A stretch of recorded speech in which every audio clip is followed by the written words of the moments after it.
Hi, this is Mike with you, and we're doing another open mic interview. Today's guest is Garry Eve. Garry is the chief of the Volunteer Fire Department at Mesachie Lake. Garry, can you tell us about the recruitment and retention program that you're currently involved in? What we're trying to do, all six departments in the CVRD and our handlers, our bosses at the CVRD Protective Services, is try and come up with a way to get people to join and to keep the people that we have, keep them there, to retain them. In the past, 2 years ago, we did it in Satlan. We did an open house, kind of mixed reviews. People did show up. The second one last year was done in Honeymoon Bay, and we actually got 2 members out of that one. So the 6 departments get together. We have an open house. This year's going to be in Malahat, at Malahat Fire. And each department will have a table and try and show what we have and what we can do, and have our application forms there and ready, and just try and entice some people into being volunteer firefighters. Well, Garry, being a volunteer firefighter is just a little bit different than being a volunteer in a lot of other organizations. You don't have hot dog sales and things like that aren't the major drive of the day. You're a very skilled, very specialized department. What type of training are the individuals that decide to sign up? What can they look forward to as their training career as a fire candidate, if you will? We provide anybody who wants it. We'll provide them with what's called a first responders license through the Justice Institute and the Paramedic Training Academy. That allows them to respond to medical calls. So it's some very specific medical training and how to help people that are in trouble. We also supply rope rescue training, air tickets to people who want them to drive our bigger truck. Live fire, leadership training. There's all kinds of stuff.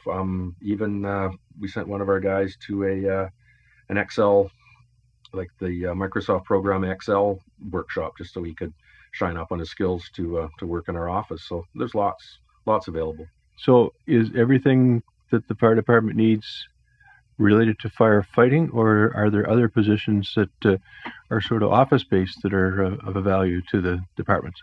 We have presently our call volume is about 90% medical aid or car accidents or stuff in that nature. So at 10% of our calls being firefighter based, our training tends to lead more towards the rescue side of things. Okay. Now, how is your situation in Mesachie Lake different from other volunteer firefighting departments in the valley? I know some of them are pretty large. Some have pretty large areas, and I don't believe you're one of the larger ones. We actually do have a large area that we cover. It's just because all fire departments are actually get their funding from the tax base of the communities they're in. So us being the smallest community, or actually next to Cowichan, the second smallest community in the valley, it puts it makes it hard for us to function as a fire department on a limited budget. So we have to search out and try and find other sources of funding. And one of the things that we have done for our rescue work on the Pacific Marine route is we get funding through gaming. We have direct access funding through them, and that funds our rescue truck and all the gear and training that we need to go do the rescue side of stuff. So we have an advantage that way.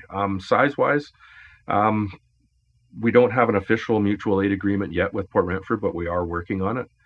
We have a gentleman's agreement that we will go at least halfway to Port Renfrew to deal with calls on the PMR, probably farther.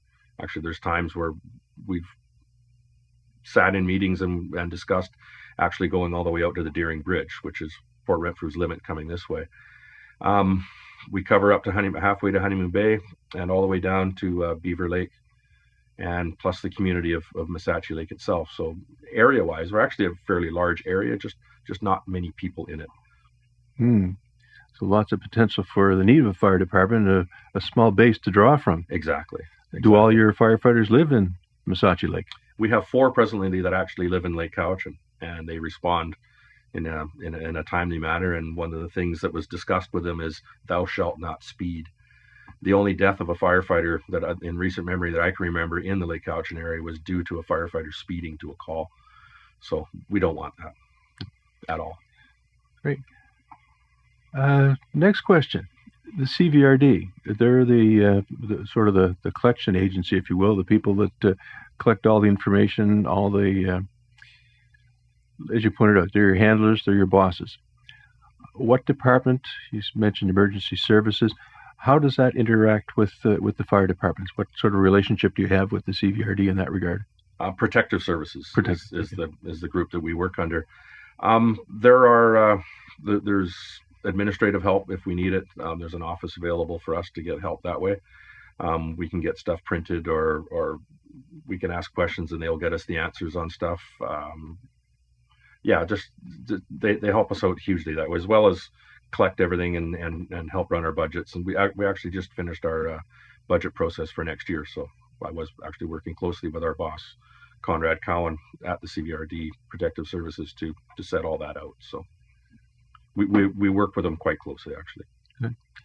And knowing what I know of Conrad Cowan, that means that he has a very good working knowledge of what's required with the fire departments.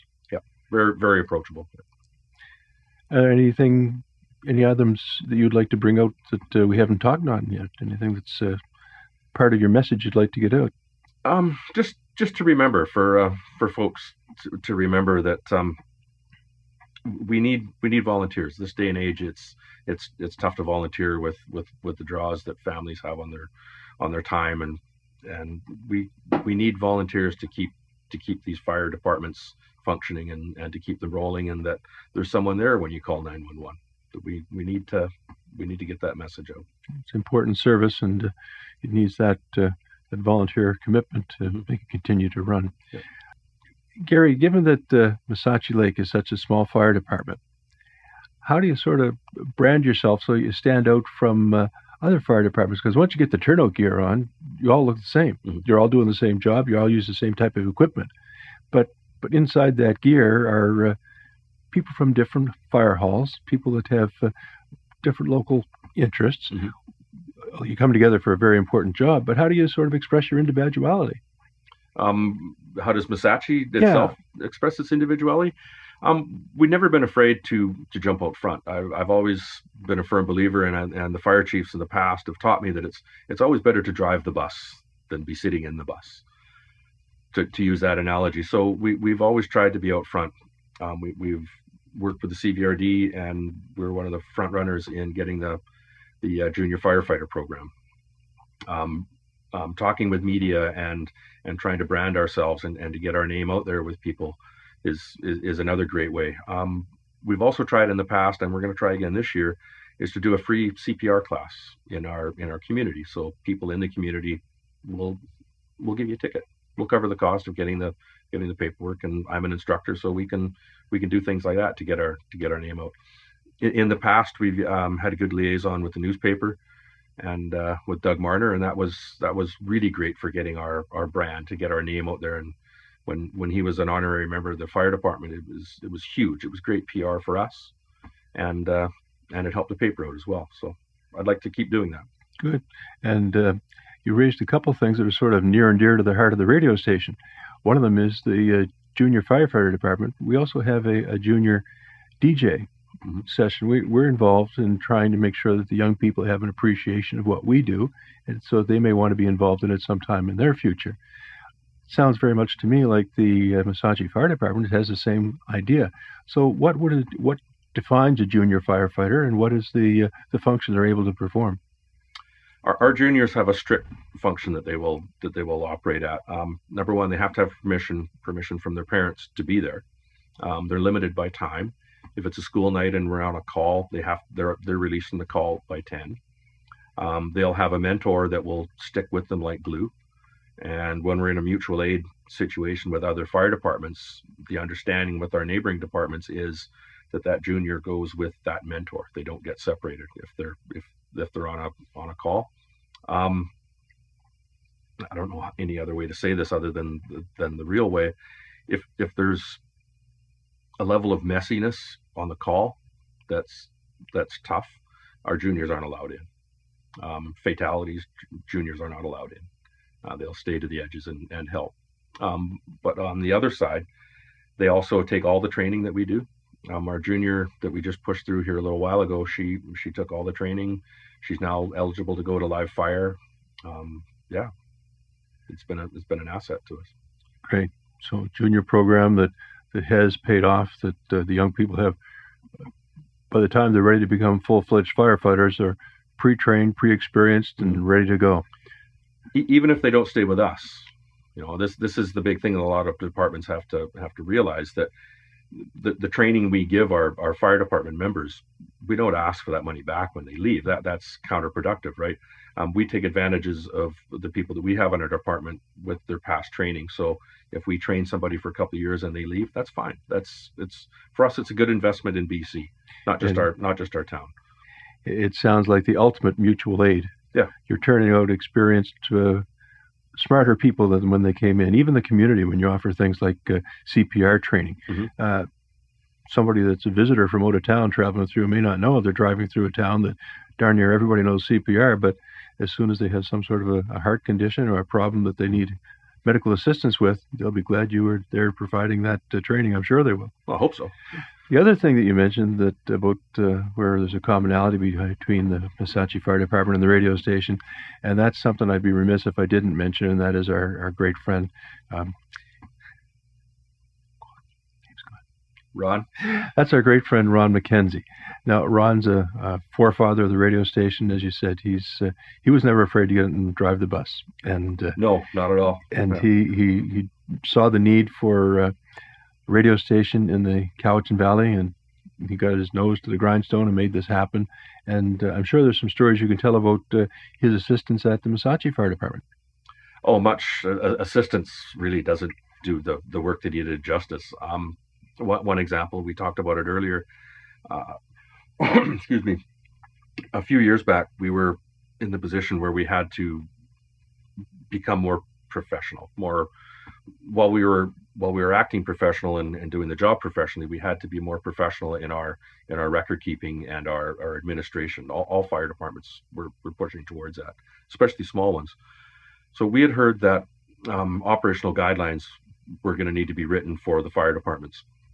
So Ron, with his ability to cipher through stuff and spend a long time in front of his computer screen, found operational guidelines for us, borrowed, liberated, a couple other words could be used from the net. It's all open source, so it's not illegal by any means. But Ron was able to get all of that stuff and Control H, changed it all to Mesachie Lake. And we had a set of operational guidelines to produce at a meeting when we were asked and told that we need to get started on it. The chief at the time and I were able to put that on the table, and we had an operational set of guidelines that were ready to go and use. And without Ron, that would have never happened. Ron was also instrumental in the first couple of years of our gaming grants. He oversaw the gaming grant process and the application process, and so that helped us out a lot. Very, very helpful individual, and unfortunately, he's taken that training off to a new hunting ground in Alberta at the present time. Yeah, he'll you watch. He'll help somebody out there. You know he will. Yeah. Well, that's good. I don't think there's anything more we need to talk about. I'd like to give you the last word. Is there anything more you'd like to say or reiterate? And how do they get a hold of you if they want to sign up? Come to our fire hall any Monday at 6:00, and we're there. You can come and talk to us. Okay. I don't know if our listeners heard the question or not. Our news hound over there, Keith Robinson, asked what do the people, the public, do if they want to contact you to become interested or involved in the Mesachie Fire Department. So, and you had an answer that was? Come any Monday night. All of our practices are on Monday night. We start at 6. We're actually one of the first ones that start in the Valley. And to be able to get some training time in before everyone has to go to sleep at night. So any Monday night at 6, stop in, check in with us on our Facebook page. We're out there as well. So, and on Facebook, you're just listed as Mesachie Fire. Mesachie Fire. Yep. Okay, easy to find. Great. Gary's been my guest today. Garry Eve, the fire chief of the Mesachie Lake Volunteer Fire Department, and their recruitment and retention program. When we moved here with a young family in the late 80s, people asked me to join, and it took a little while. I had a young family. A lot of my time's being pulled a lot of ways, but I ended up joining in 1991. as a firefighter, and as we were saying before, it's the best job I've never been paid for. There's a satisfaction that comes with doing this kind of job that it's hard to describe. I've always enjoyed helping people. I've always the medical first aid stuff has always interested me, and that being a lot of what we do, I've just kept trying to learn and just be better at that, and just try and throw something back to the community. That's kind of been my guide as I've moved along through this, and I'll keep doing it till it's just not fun anymore. This is CICV 97.5 FM, Radio Cowichan.